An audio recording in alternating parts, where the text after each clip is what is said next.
3,000 nerve receptors in our fingertips allow us to feel every touch. Through our tires, we can also feel the road. Inside Racing is brought to you by Dunlop.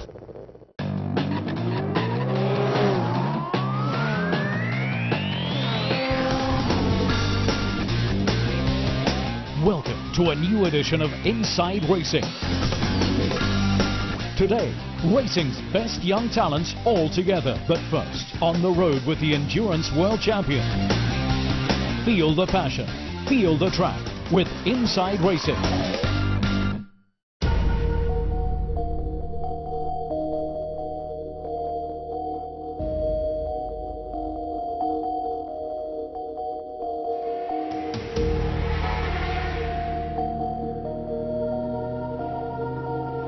Magny-Cours, final testing for the Suzuki Endurance Racing Team ahead of the upcoming season.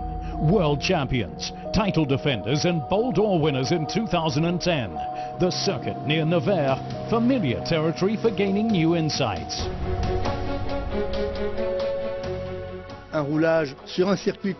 We're running in on a track we know, that's true, but riders are returning from the winter break, so they first need to get back into the swing of things. They need to get used to the technical changes and to the new tires. It'll be a long, long day with lots and lots of work.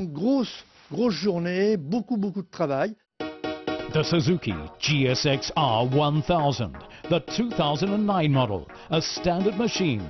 At least what's left of it, namely the frame. The rest is racing bike, delivering nearly 200 horsepower. We need to be able to modify an endurance bike so its parts can be changed very quickly. It may look like the original saddle, but it's made of carbon, as is the complete cowling, very strong and very light.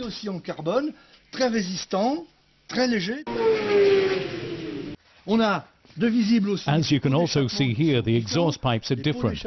They naturally make more noise than normal, but they also produce a lot more power.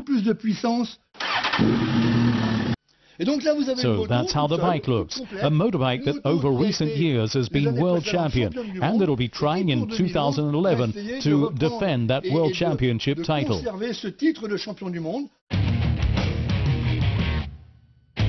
Vincent Philippe and Freddie Faure, two world champions, one Suzuki. Each rider has his own style, so a compromise is needed that, with the same setup, allows them both to go fast.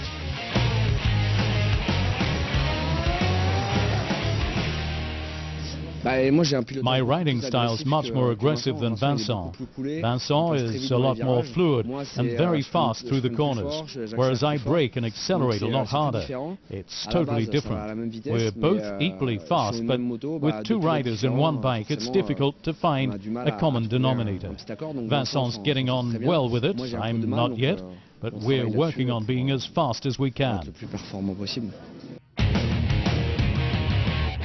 Vincent Philippe, the tire whisperer, already doing fast times in testing. But endurance races like the Ball d'Or are not always won by the fastest bike, but by the one that lasts best. Speed would be nothing without good tires. I think performance clearly depends on the tires, because they're the link between the motorbike and the track. The same goes for engine power and feel, so it's extremely important to have good tires.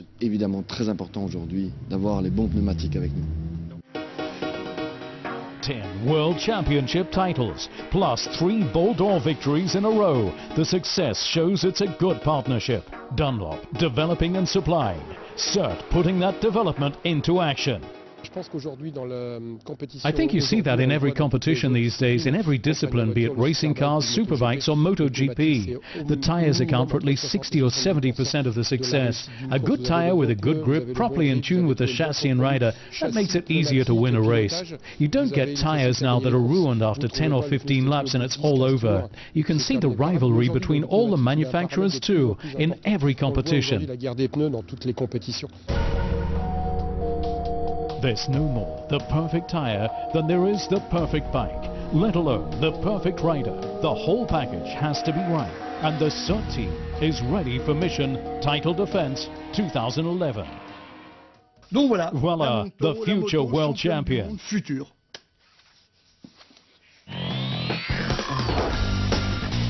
later in Insight's Professor Freestyle.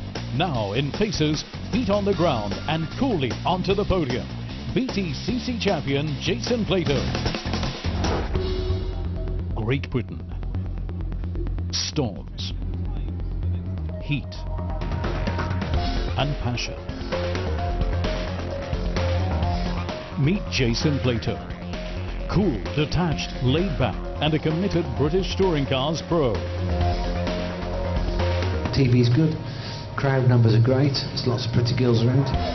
2001, his first BTCC triumph.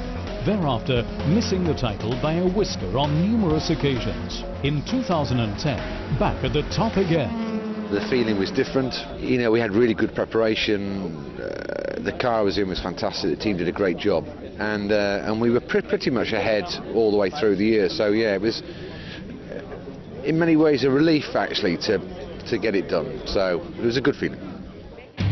He started out as a young boy, knowing from an early age what he wanted to do. I started in karting when I was 12 in the north part of England, a place called a track called Feltham, which is sadly not there anymore. 82 I won the British Championship, so went all the way through karting, and in 90 was my first year in cars in Formula Renault, and I got all the way to Formula 3 and then ran out of money.